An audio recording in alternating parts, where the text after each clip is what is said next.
Good morning everyone, welcome to my channel. So today is the wrap-up video of Treasure Hunt Honey Bear.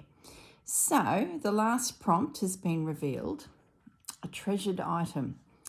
I went through my mum's jewellery box, I went through my grandmother's jewellery box, I even went through my childhood jewellery box, and there was just nothing that really suited Honey Bear's outfit, her little dress, and as you can see she's now wearing her little dress.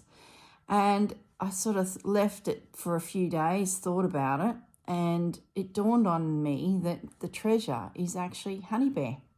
So Honey Bear is in her dress, and I'm going to consider Honey Bear as the treasure for the final prompt. I thought that was quite fitting. Now, what did I do to get her into the dress? Well, the first thing I did was I put a gathered running stitch around her cuff to bring in her little puff sleeves. That's why they were so big, because I wanted that little puffed sleeve look at the top of her dress. Her skirt is huge, so I just felt like we needed a little bit of bulk at the top here, hence the big sleeves. Now on the back, I'm going to flip you over, Honey Bear, roll over my darling. On the back, she has been stitched into her little dress.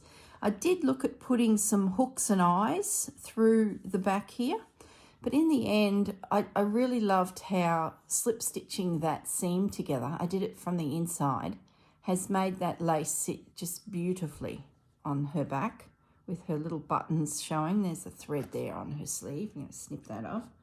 So really happy with that. She doesn't come out of the dress real easily with that stitch together, but at the end of the day, it's just a little slip stitch. So I'm happy enough just to unpick it and restitch it. Like, that's not a big thing.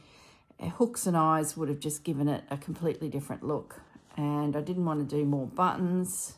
So really happy with the back of her little dress now. It seems finished. It's not gaping. So I'm calling the project as finished. Really happy with the way it came together. I really like it. I do have a little bit of space here, but I sort of don't mind the fact that there's a bit of air, like a spot to breathe. And who knows, I might come across something that makes me think of her and the project, and I'll stitch it on. You know, these stitcheries we're doing can always be, you know, added to. So yeah, there's Honey Bear. So today when the sun comes out properly, mind you, it's very overcast, I'm going to take her out in the garden and get some photos of her swanning around in her new dress. So thank you, Honey Bear, for allowing me to make you a new outfit. So thanks everyone for joining me on the journey of Honey Bear's treasure hunt dress. It's been fantastic. All right, now yesterday you would have watched a video on Christmas decorations. Those Roxy girls have been giving us some prompts on the Christmas every 12 days, oh, no, not every 12 days, 12 days of Christmas. So I just thought I'd finish the video off by finishing my decorations. So what did I end up doing? I've kept the shapes from the kit, but I didn't end up decorating them like the kit. I think one of these had the bird on it. I think it was this one, and this one had the holly on it. So I cut out the holly, I think, and it just didn't look right. So I ended up embellishing it with French knots, bits of lace, buttons. I put some stitching on the inner edge of that piece, and then some overcast stitch around the outside of the little piece of quilt. Added the silk or the satin roped tie with the little bow. So this one, I followed the same sort of line, just bits and pieces out of my scrap bucket box, a few little French knots. And then the star, because I'd cut the bird out, the bird has gone onto the star. And in yesterday's video, I laid down all of that fine lace, and then I went back over it again with the similar tones of these bits and pieces, and added even more lace. So little bits of flowers. So there's like layer upon layer of lace, and it's sort of got heavier and thicker as we've gone. So the netted lace has sort of just disappeared into the background a little bit. And then trimmed it off with some buttons and some stitching. So what I want to do is finish them in this video. I've also got my piece of felt ready for the back. I've measured it to the tree, so if I stitch down there and there, the Christmas tree top should slide comfortably into that little tunnel, and that'll hold it. So yeah. So now I'm actually back in Brisbane.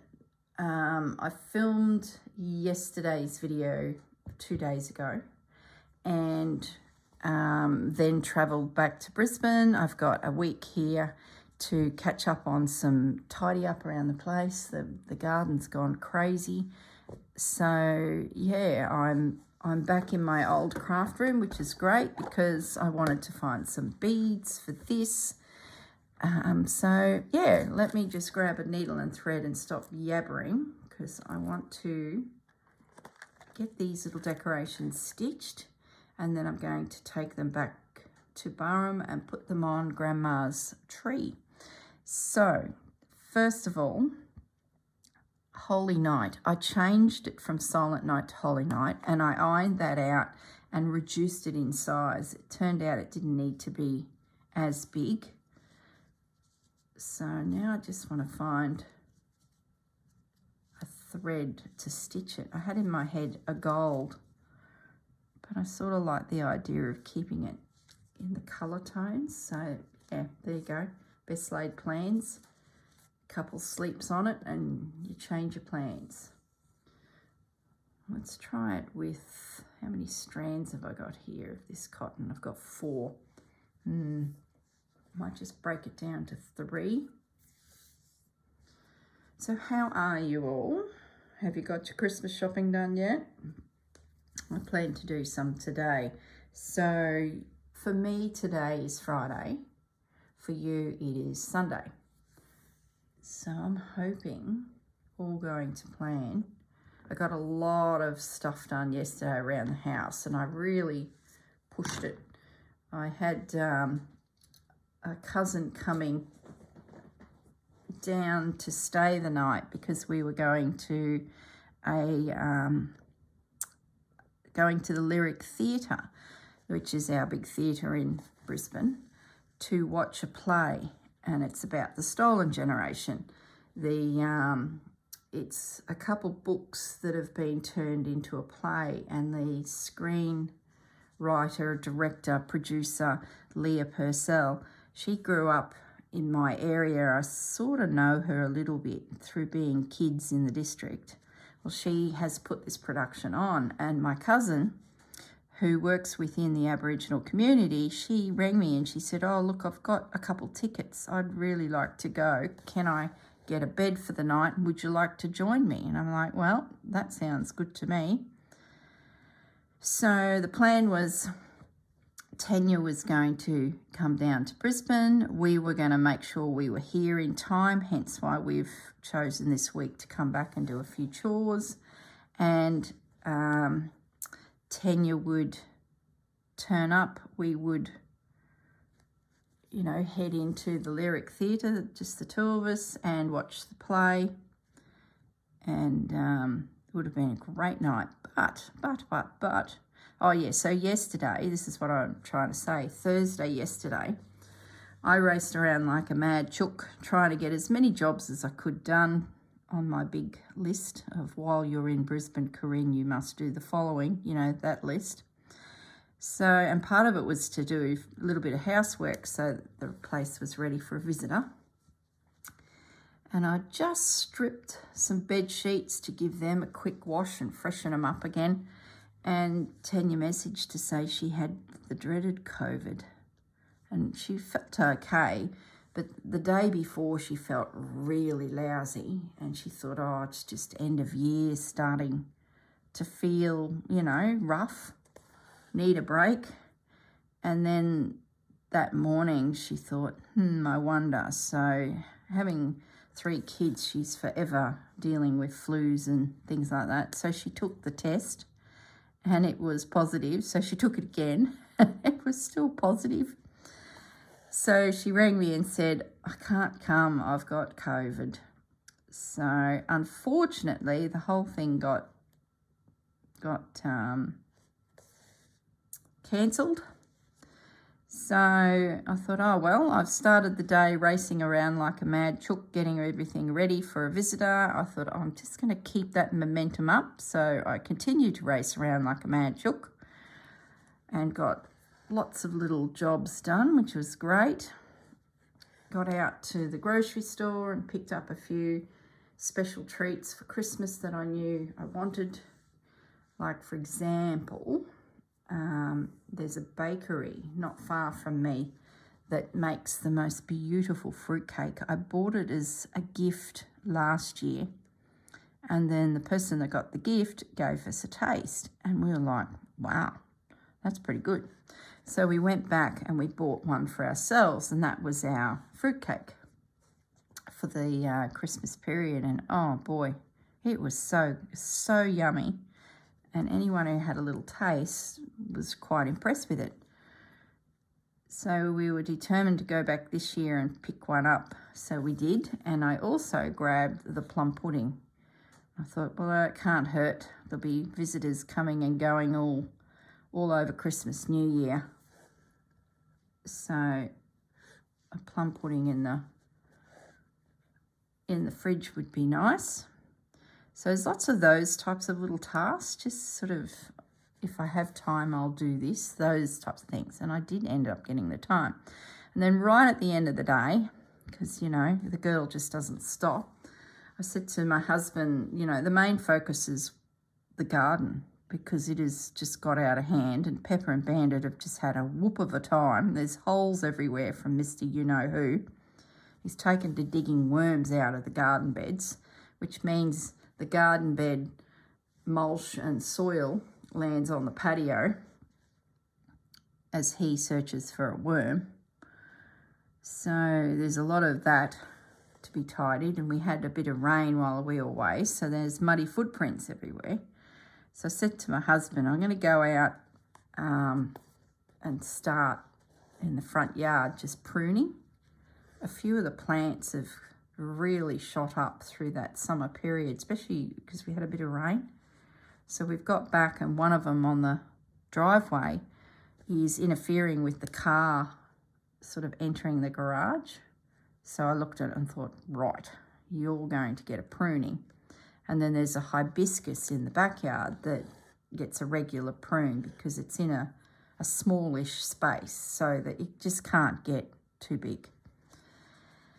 So my husband was like, oh, I'm not going to start mowing now. He'd got his fuel, and we'd been to the pool shop and got some more chlorine, because the pool's gone green due to the heat and the rain.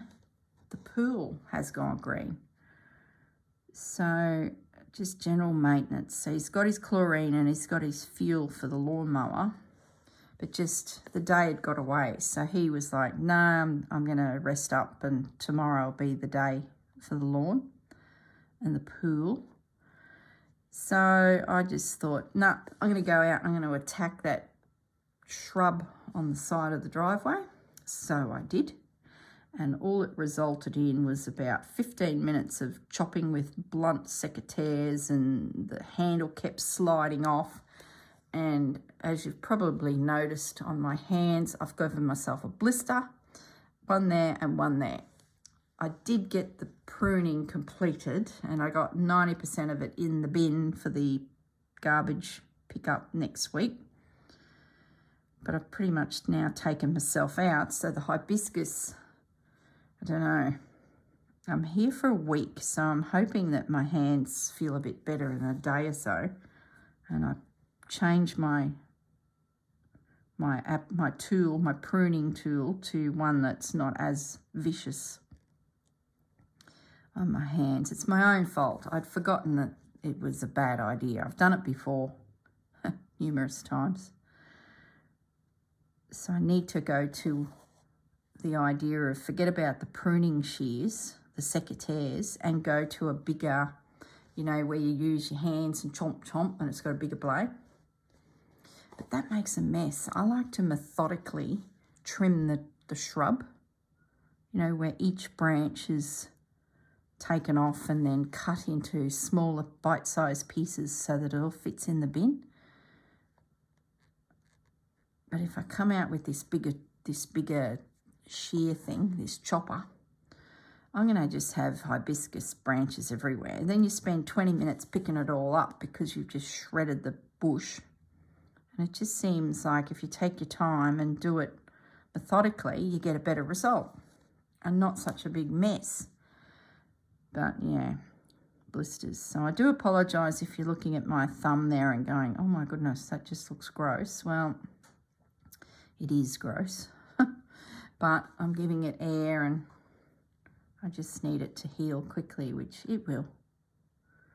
So that's what I did yesterday. And today, so Friday for me, I'm going Christmas shopping.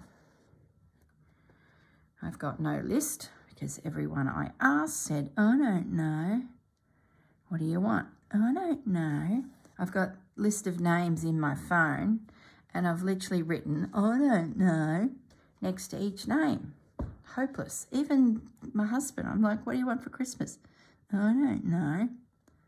I should just get him a card and write in there, it's the thought that counts. Your gift is, I don't know. Tell you. A couple of the girls are easy because they're either collecting those Pandora charms, so a voucher from Pandora will do the trick. And then the next girl, she's bought a couple hoop earrings from Wallace Bishop. That's a jeweller in Australia. Has multiple stores. So I know there's one of those down the road in my shopping centre. So I'll get her a voucher.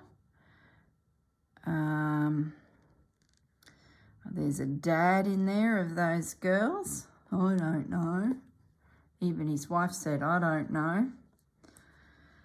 So, I don't know what I'm going to do there. The daughter said he's been shopping at Jeans West lately, so I'll probably just swing in there and grab a voucher. He can go and get a pair of jeans or whatever. As for Gaz, my husband, I don't know.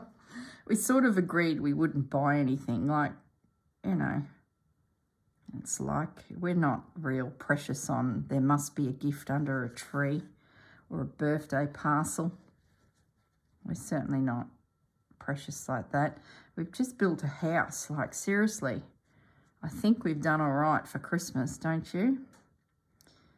And it's just, you know, rubbish that you buy half the time. Like I really want a little paring knife. I've got one here in Brisbane. It's a, what's the brand? Victorinox. Little knife for peeling vegetables and just general cutting up. Slicing a tomato, paring knife we call them. And I'm missing the one that I've got in Brisbane, but I can't really take it.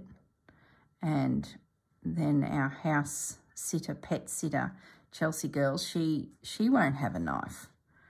But I've just ordered another one.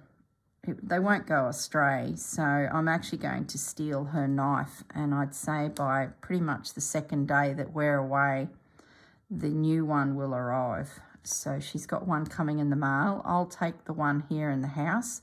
There's a lot of vegetables to peel over the next few days, or the next week or so for Christmas, New Year. So I really need a good knife. The one I've got up at Barham is one of those stay sharp ones that slide in and out of a cutting thing, you know, a sharpener.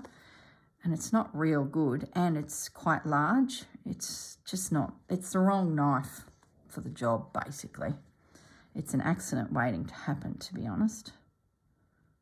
So I'm going to take my paring knife back with me, and I'm going to take a fry pan. I bought a cheap set for the house up there because I've got an induction cooker. I have an induction cooker in Brisbane with, a normal cooking set of pans and saucepans. But I didn't have a second set.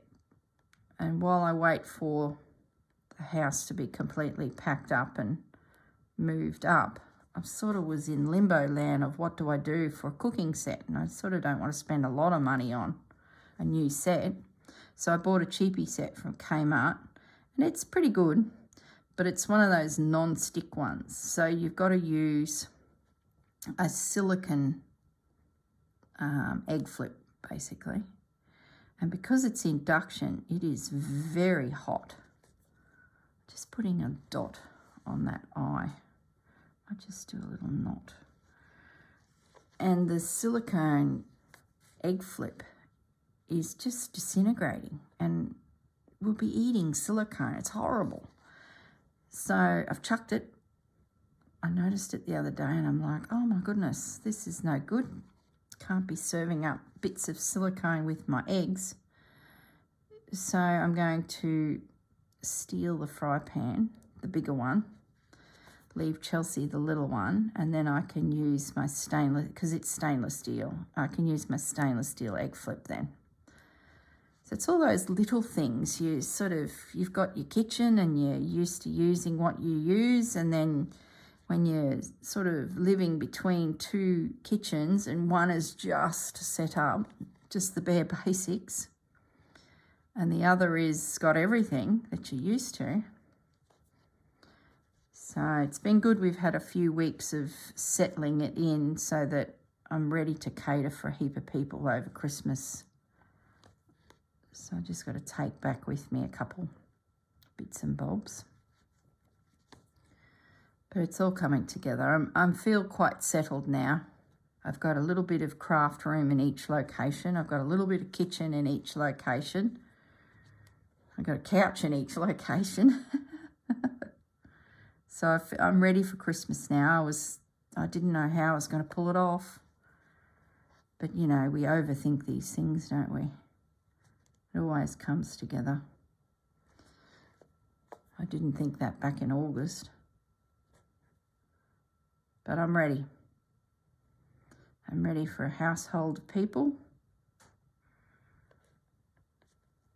I've got my videos all up to date. I've got next week's videos all filmed. And a Christmas goodbye. I'm going to take a bit of a break. But I feel a little bit at loss. Like I don't have any major projects on the go because they've all been completed. Well, close enough. No, well, they haven't been completed. I've still got a Nikki Franklin page to do, or 2 pages, but that's good. That'll give me something to stitch when I'm sitting around chatting to rallies. And I can always do work in my Jennifer book. And the Christmas decorations that Rachel and Sarah gave us the prompts on, that was a nice surprise. I wasn't going to do it because I had all my videos done and I'm like, how do I do 12? And I was withstanding the urge, but then the mushroom come along. I couldn't help myself. I said to Susanna, that bloomin' mushroom, I've never made one like that. I really would like to make one, and then I know, it'll be forever in my brain then for a rainy day. You never know when you're going to need a mushroom. So, yeah, it was too much of a temptation. And then you start finding other things, and yeah, here we are, making baubles and a star. I needed a star for the top of the tree, so I can easily justify that. So what I want to do now is pop a few beads on the pieces, just a few, just to add a little bit more interest to the clusters. So that's what I'm going to stitch next. If I can thread the needle. Yep, got it. Is the needle too big? Nope. So are you guys ready for Christmas? Oh, now I've got a knot around the bead, for goodness sakes.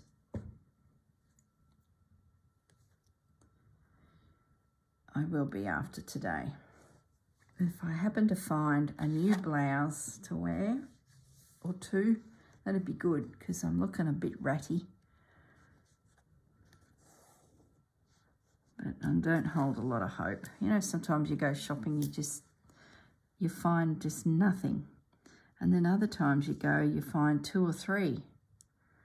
And because I don't go regularly to buy clothes, the chances are never good. But I'll have a look. I like wearing a lot of those really colourful caftans, just with 3/4 jeans or a skirt, and then just throw on a singlet and a caftan, because it's just so hot in Queensland. It's not as hot as some places, I'm sure, but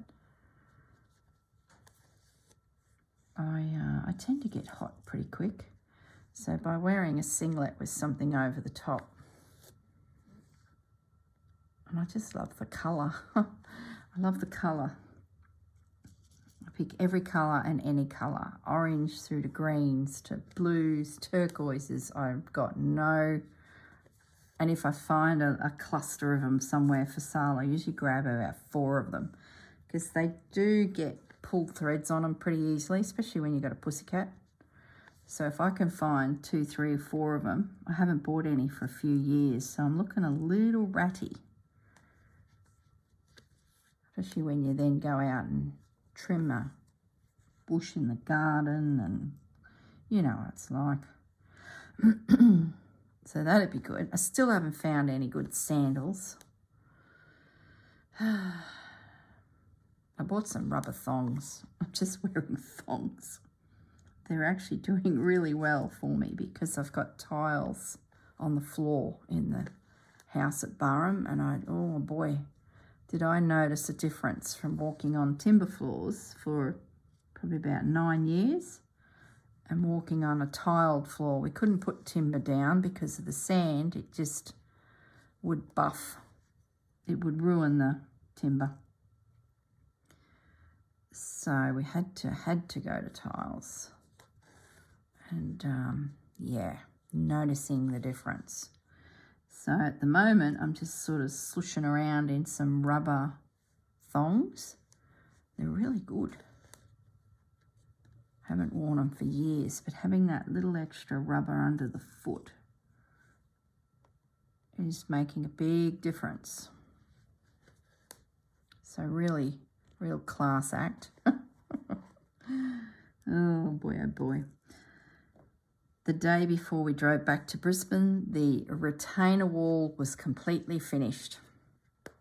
I didn't get a chance to get a photo, because as soon as the men packed up their bobcats and levelling tools and bits, we jumped straight in the car, fudged too, and drove back to Brisbane. It was getting late-ish in the day.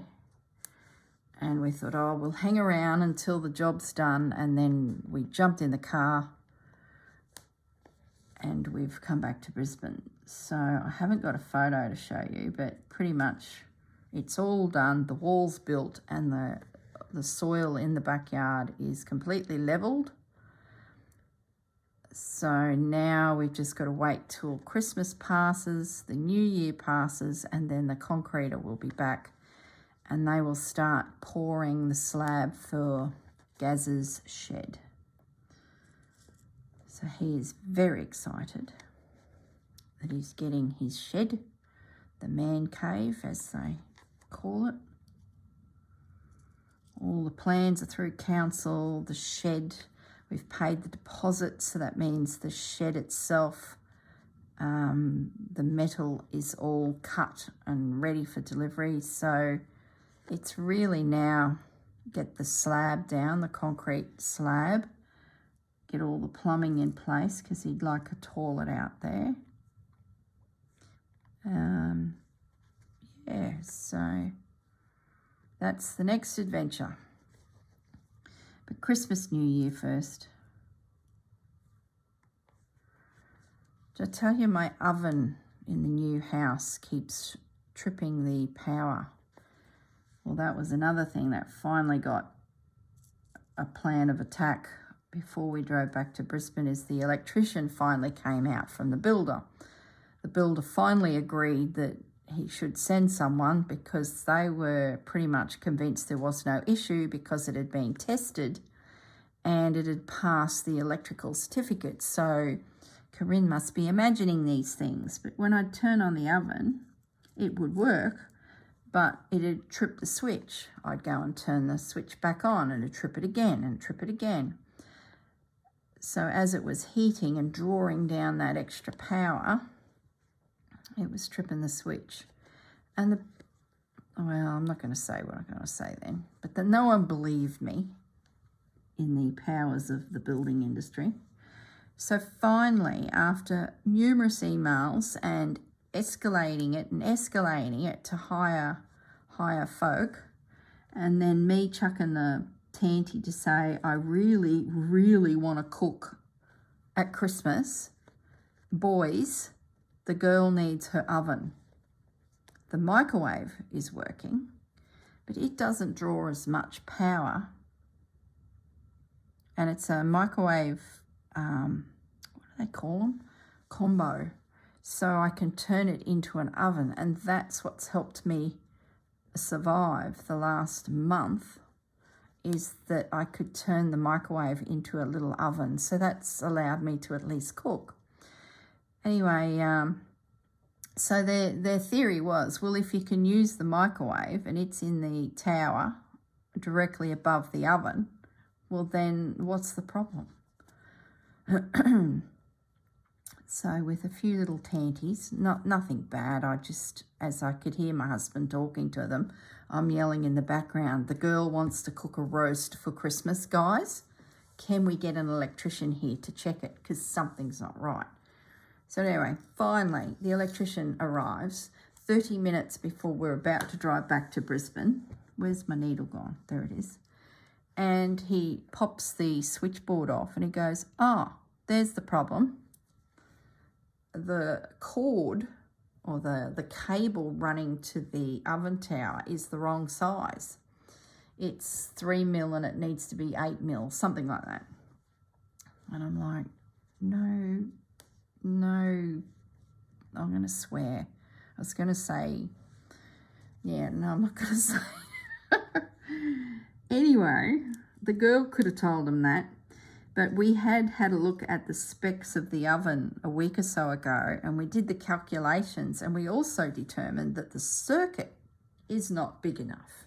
It's like a 12 amp circuit or something, and it needs a 26 amp circuit. So we thought the problem was the circuit.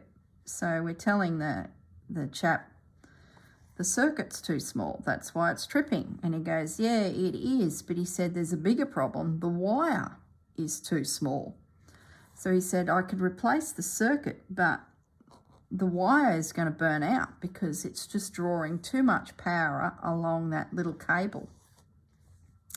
So he has to do a quote, send it back to the builder. The builder's boffins need to approve it. And then he can come back and install the cable. And I'm standing there going, guys, I really want to cook a roast over Christmas or anything. The girl needs an oven. It's like my mantra. I should have had it printed on a t-shirt. So as these men arrive, I'm going, Christmas is coming and the girl needs an oven. So he believed, and we said, we're now going back to Brisbane until the following Thursday prior to Christmas. So how's this all going to work? And he assured me that he could get that easily fixed for Christmas as long as head office signed off on it, or the builder. And he's just a contractor, and he's not even the one that did the job. They sacked the one halfway through our job. We now know why. They weren't very good, it would seem. So they have the new contract for the builder. So he was determined that they could fix it for the girl and she would be happy. So we shot a quick email to the supervisors that would be signing off on it, who we know reasonably well now, and say, come on, John. Give the girl an oven. And this chap was going to make sure I had it fixed. So it's pretty simple. They have to run a new cable and it's not far from the manhole and that. So the boys can get up there. They'll attach the cable to the incorrect cable, pull it all through, reconnect it to the oven, and Bob's your uncle. The girl has an oven. What can you possibly see going wrong with all of that? Exactly. But I'm not going to let it bother me. There's a lot of things I can cook in the microwave / oven. It just means it's trickier when you've got a lot of people, because one tray of veggies pretty much takes that oven out of action. So, but I'm not too concerned. I'll just adapt my dishes. I have a barbecue, so in Australia, Queensland, we tend to have a lot of barbecues over Christmas because it's just hot. Having big roast dinners is not a big thing. Lost my bead. So I think I shall survive, but I'm still applying a little pressure to these fellows. I bet you if it was their wives, they'd be like, yes dear, I'll get that oven fixed. Would be good to have it. It gives you options, doesn't it? So yeah, that's what's going on. But that's pretty much the last of... There's a few little painting touch-up areas that need to be done, but I've sort of come to the conclusion that I probably won't see a tradesman for weeks, and they might come when we're in Brisbane. So I've actually been doing them myself. I just get them done, and I've got all the paint left from the builder, so I just bought myself a paintbrush and a sanding pad, and I've just been doing them myself. They look pretty good too. The one section, they moved a sensor for the air conditioner because it was in the wrong spot. It was giving incorrect readings. So I'm going to call that finished. I might stitch. Where's my piece of felt gone?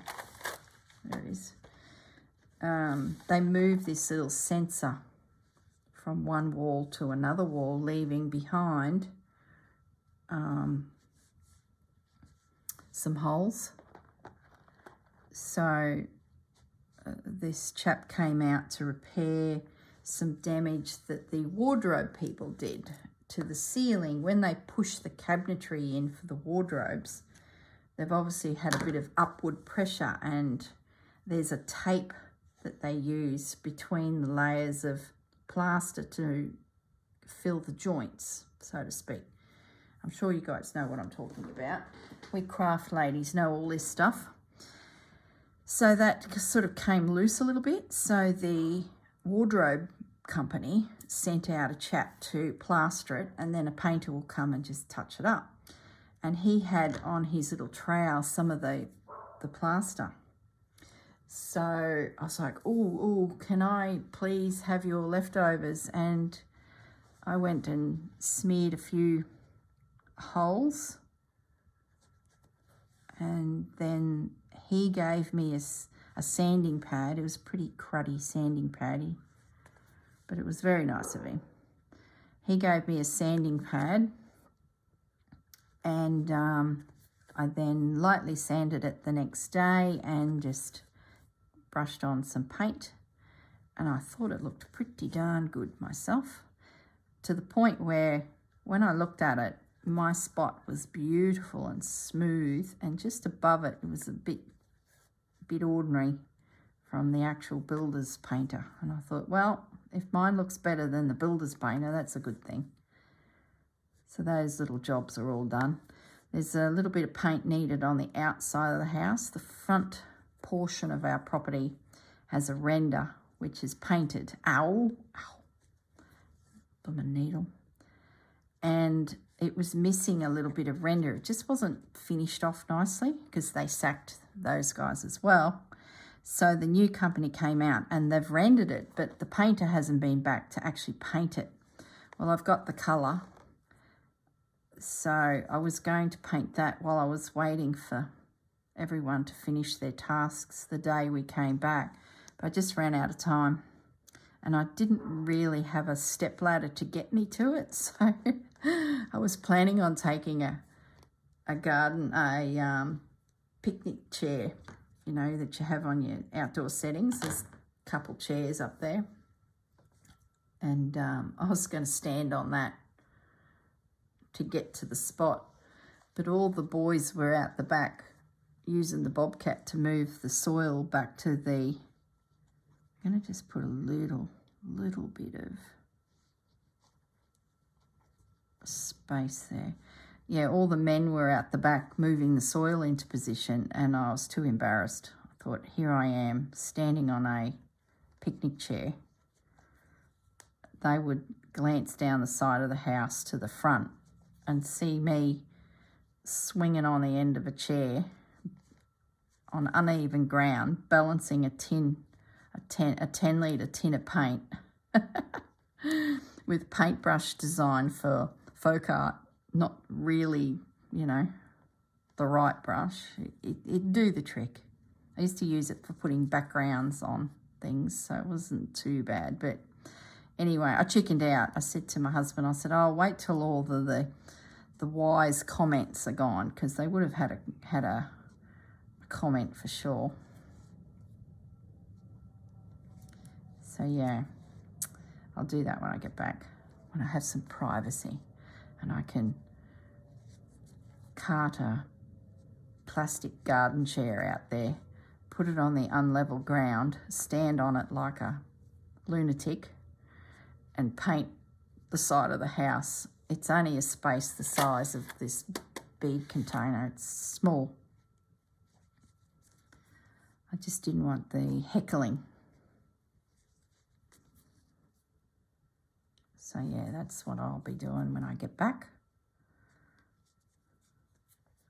And I'm hoping we'll have my husband's mum with us.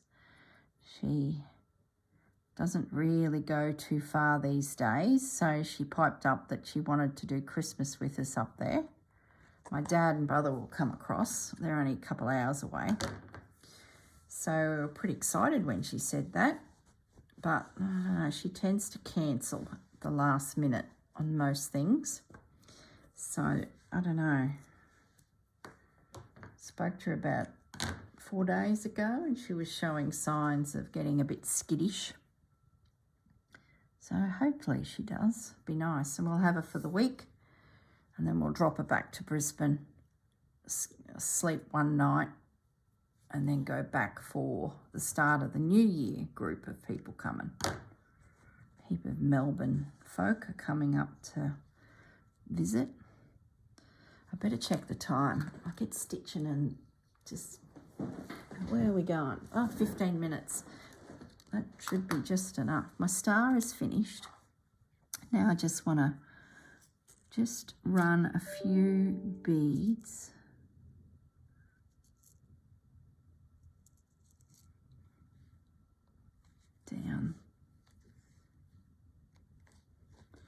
down through this cluster. So that's what I've been up to. So the girls let a few hints, well, Sarah let a few hints on the Roxy challenge for next year. Still not 100% sure, but a few little hints in that last video she did. So I'm thinking sounds like a great adventure again.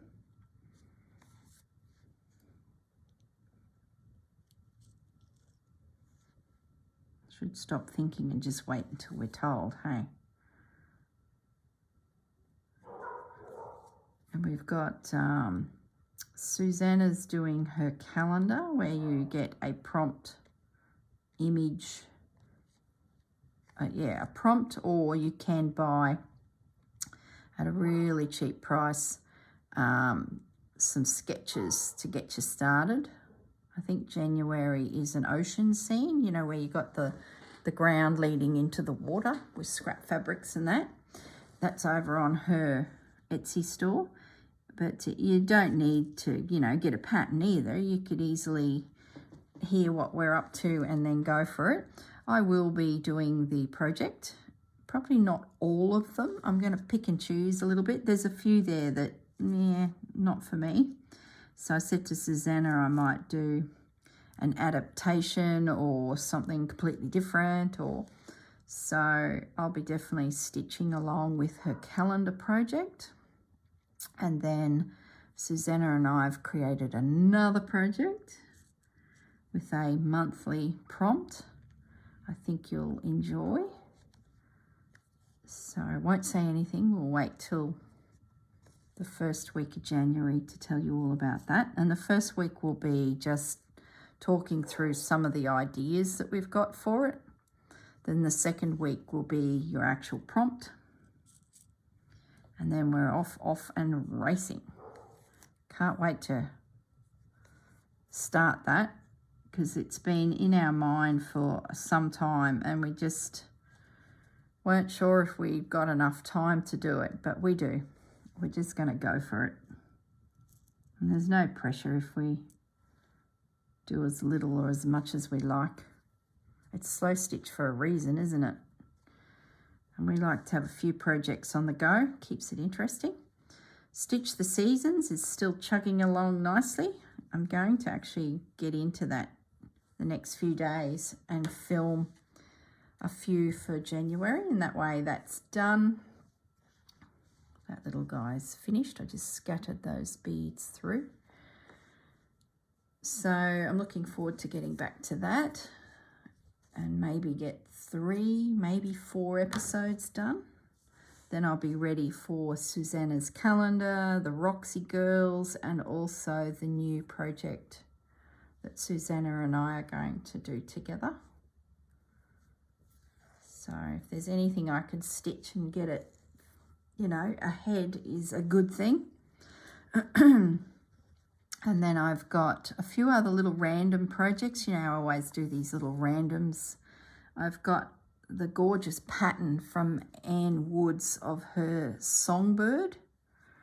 I've had it for about 4 months and I just haven't had time to squeeze it in. So I kept thinking, oh, I'll do it in the new year. So I've got that. I've carried it from Brisbane to Burrum and back to Brisbane and back to Burrum so many times. It's just with me in case I find a moment where I can get the body of the bird made, and then it'll be embellishing the bird. So I won't be showing you how to build the bird on camera because you need to go and buy the pattern. That's only fair to Anne. I had a chat to Anne and she's happy for me to make the bird and promote it. So I can't wait to cut out the pieces. I might even get that done this weekend before we head back, and little bird then is made, stuffed and made, and then it's just stitching. And it'll be along the lines of Scrappy Rabbit, you know, lots of little morsels of bits and pieces and maybe a bit of embroidery. Who knows? But I want to make him French because I haven't had a play with my French fabrics. So I must take back with me my rice bag full of French bits and bobs so that I can potentially do the bird video series over New Year's, and then that's done. So there's a few things on the boil. It's good having everything finished up to Christmas, so now I can start having a play with some of the January projects and try and stay ahead. If I don't stay ahead, I'll fall behind and you guys won't be getting the videos as much as you have been getting, and I'm determined to stay in front. We're about to start ordering stock to, not yet, but January. So that's hours of work where I'm just sitting in front of a laptop analysing the year that is gone and working out what stock I need to order for my Christmas shops. Be lots of Christmas showings and viewing items available to be ordered. So having these videos made, the girl just has to do it. I have to film in advance, otherwise I just can't pull it all off.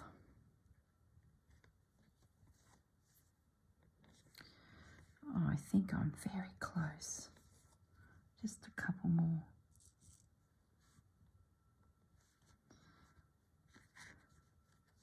I haven't yet made a tail for my Mrs. Mouse either.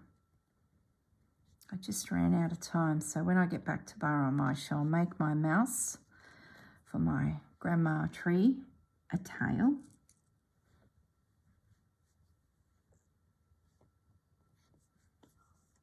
Okay, I think that's it. Look, there's a bead, a blue bead, but no. Alrighty, let's finish that off, and I'm going to call this video complete. I will grab a couple photos of Honey Bear swanning around the garden in her new frock. I'm sure you'll see the smile on her face.